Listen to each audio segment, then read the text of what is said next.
আসসালামু আলাইকুম প্রিয় শিক্ষার্থী, আজকের এই ক্লাসে আমি তোমাদের সাথে চতুর্থ শ্রেণীর ইংরাজি বইয়ের ইউনিট 4 এর লেসন 1-2 নিয়ে আলোচনা করব।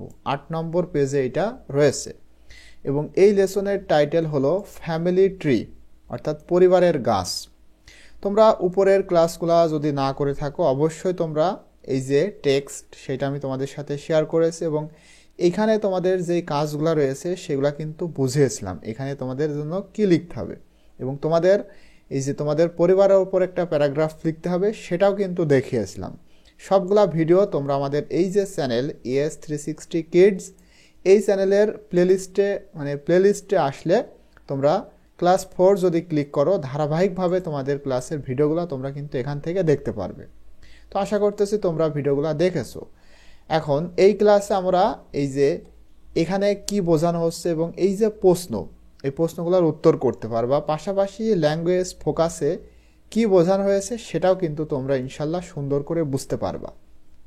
তো দেখো এতে বলা হচ্ছে look at the family tree of Farzana and Jamil. Farzana এবং জামিলের পরিবারের গাছের যে ছবি সেটা তোমরা দেখো, অর্থাৎ এই যে দেখো একটা গাছ এখানে রয়েছে, এই গাছের শুরুতে রয়েছে তোমার ফারজানার দাদা দাদি। এটা দিয়ে বোঝায় তার দাদা দাদি থেকে এসেছে তার বাবা, এবং বাবা যখন বিবাহ করেছে তার স্ত্রী, এই বাবা মা থেকে এরা দুইজন। ঠিক আছে, মানে গাছ যেমন তোমার বীজ থেকে বড় হয়, সেই গাছের আবার ডালপালা হয়, এইভাবে কিন্তু একটা পরিবার গড়ে ওঠে, সেটাই বোঝানো হয়েছে। এই পাশেরটা হলো আলতাফ উদ্দিন। এই যে এই ভদ্রলোক ইনি হলেন আলতাফ উদ্দিন, এদের দাদা, আর ইনি হলো জাহানারা বেগম, ফারজানা এবং জামিলের দাদি। আর এই যে ভদ্রলোক এটা হলো ফারজানা এবং জামিলের বাবা আজিজ আহমেদ, আর ইনি হলেন এদের মা রেহেনা পারভিন। ঠিক আছে, আর এই মেয়েটা হলো নাম ফারজানা এবং ছেলেটার নাম জামিল। এইটা হলো ফ্যামিলি ট্রি। এবারে এখানে তোমাদের প্রশ্নের উত্তর করতে হবে। দেখো কি বলা হচ্ছে বিতে, answer the questions about the family tree. এই যে পরিবারের গাছ ফ্যামিলি ট্রি সম্পর্কে এখানে কিছু 3টা প্রশ্ন রয়েছে, এই প্রশ্নগুলোর উত্তর করতে হবে। তো আমি কিন্তু সুন্দর করে তোমাদের জন্য এই প্রশ্নের উত্তরগুলো এখানে লিখেছি। ঠিক আছে, এখন আমি তোমাদেরকে এটা বোঝাবো, আশা করি তোমরা মনোযোগ সহকারে এই ভিডিওগুলো দেখতে থাকবে, তাহলে ইনশাল্লাহ ভালো করেই বুঝতে পারবে। 1 নম্বর প্রশ্নে বলা হচ্ছে who is Jahanara Begum. Jahanara Begum K? Who is her husband, এবং তার স্বামীকে। এই প্রশ্নের উত্তর তোমরা কিন্তু দিতে পারো বিভিন্ন রকম ভাবে। তোমরা বলতে পারো Jahanara Begum's is grand mother of Farzana and Jamil, মানে ফারজানা এবং জামিলের দাদি। আবার তোমরা বলতে পারো মাদার অফ, মানে Jahanara Begum is mother of Aziz Ahmed, মানে আজিজ আহমেদের মা। এটাও কিন্তু বলতে পারো, মানে বিভিন্ন রকমভাবে এই প্রশ্নের উত্তরটা করা যায়। কিন্তু আমি এখানে দিয়েছি দেখো Jahanara Begum is a home maker, তিনি হলেন একজন home maker. Her husband is Altaf Uddin, তার স্বামী হয় আলতাফ উদ্দিন। এইখানে তোমরা কিন্তু এই যে শুধুমাত্র এই প্রশ্নটা বিভিন্নভাবে লিখতে পারো। তুমি যে লেখো Jahanara Begum is mother of Aziz Ahmed, সেটাও হয়, মানে জাহানারা বেগম হয় আজিজ আহমেদের মা, এটাও হবে। ঠিক আছে, এই প্রশ্নটা কিন্তু বিভিন্ন রকমভাবে লেখা যেতে পারে, যে যার মতো করে পারবে সেটা লিখতে পারে। দেখো আমি তোমাদেরকে একটু বোঝাই। আমি যদি লিখতাম Jahanara Begum is mother of Aziz Ahmed, এটা কি সঠিক না? অবশ্যই কিন্তু এটা সঠিক, মানে জাহানারা বেগম হচ্ছে আজিজ আহমেদের, অর্থাৎ এই যে আজিজ আহমেদ তার কিন্তু মা, এটা অবশ্যই সঠিক। আবার আমি যদি এখানে এটা না লিখে যদি এইভাবে লিখি, দেখো আমি যদি এইভাবে লিখি Jahanara Begum is grand mother, মানে দাদি, গ্র্যান্ড মাদার অফ কার, মানে জামিল এবং ফারজানা। এই যে ফারজানা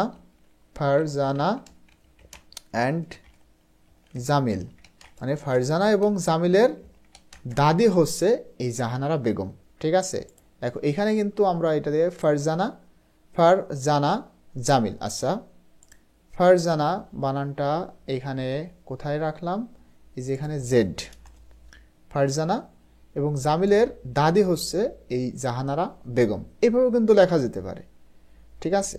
আবার তুমি যদি এইভাবে লিখতে চাও সেটাও ঠিক আছে, কোনো সমস্যা নাই। আমি যদি এইভাবে লিখি যে Jahanara Begum is wife, wife of কার বউ, মানে জাহানারা বেগম সে কার ওয়াইফ, কার ওয়াইফ, এটা হচ্ছে আলতাফ উদ্দিনের।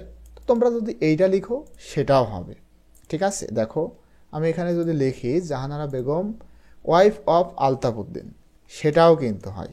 কোনো সমস্যা আছে? কোনো সমস্যা নাই। তো এই যে তারপর আমি লিখেছি Jahanara Begum is a home maker.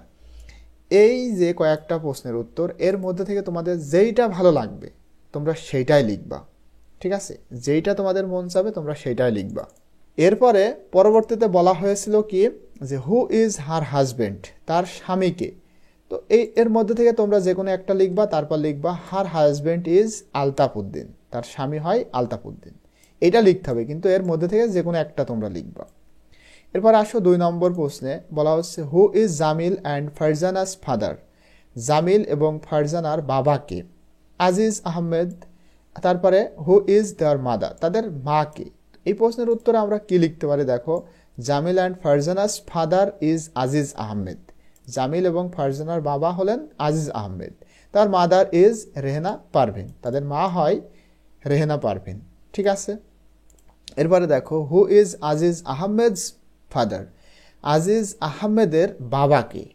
Who is his mother, এবং তার মাকে। দেখো এই প্রশ্নটা কিন্তু এই যে এখানে যেহেতু আজিজ আহমেদের ফাদার এবং মাদারের সম্পর্কে জানতে চাওয়া হচ্ছে, এই কারণে আমি কিন্তু প্রথম প্রশ্নে এই যে Jahanara Begum is a home maker এইটা লিখেছিলাম। কারণটা মানে এইটুকু লিখেছিলাম, কারণটা হচ্ছে পরবর্তীতে কিন্তু আমরা এদের সম্পর্কে জানতে পারতেছি, এই জন্য আমি প্রথমে এইটুকু লিখেছিলাম, কারণ আমরা পরে জানতে পারছি তাদের সম্পর্কে। যেমন Aziz Ahmed father is Altaf Uddin, his mother is Jahanara Begum. এইভাবে করে তোমরা কিন্তু লিখতে পারো, ঠিক আছে। অনেক সহজ না? খুবই সহজ। এরপরে দেখো ল্যাঙ্গুয়েজ ফোকাসে বলা হচ্ছে subject pronouns and the verb be in the present simple. এখানে সাবজেক্ট হিসেবে কিছু প্রোনাউন বসে, মানে আমরা জানি প্রোনাউন কি, নামের পরিবর্তে যেটা বসে। যেমন রহিম, এটা হচ্ছে তোমার নাউন, কিন্তু আমি যদি রহিমের পরিবর্তে হি লিখি তখন সেটা হয় প্রোনাউন। এখানে দেখো আই অ্যাম, এটাকে যদি আমরা সংক্ষেপে লিখি তখন হয় আই অ্যাম, মানে এই আয়ের পরে একটা অ্যাপোস্ট্রফি, এটাকে বলা হয় অ্যাপোস্ট্রফি, সেটা দিয়ে এম, এভাবে লেখা যায়। আবার আই অ্যাম নট, এটা নেগেটিভ করার ক্ষেত্রে লিখতে হয়। আবার দেখো ইউ আর, এটা কিন্তু প্রোনাউন, এই যে I, you, he, we, she, they, এগুলো প্রোনাউন, মানে এইটার সাথে সাবজেক্টের সাথে একটা ভার্ব রয়েছে। এটা যদি আমরা সংক্ষেপে লিখি তখন হবে ইউ আর, এইভাবে। হি, শি, ইট, ইজ, এটা সংক্ষেপে লিখলে হিজ, শিজ, ইটস, মানে হির পর যদি ইজ থাকে এটা সংক্ষেপে এভাবে লেখা যাবে। তারপরে উই আর, এটাকে লিখলে উই আর।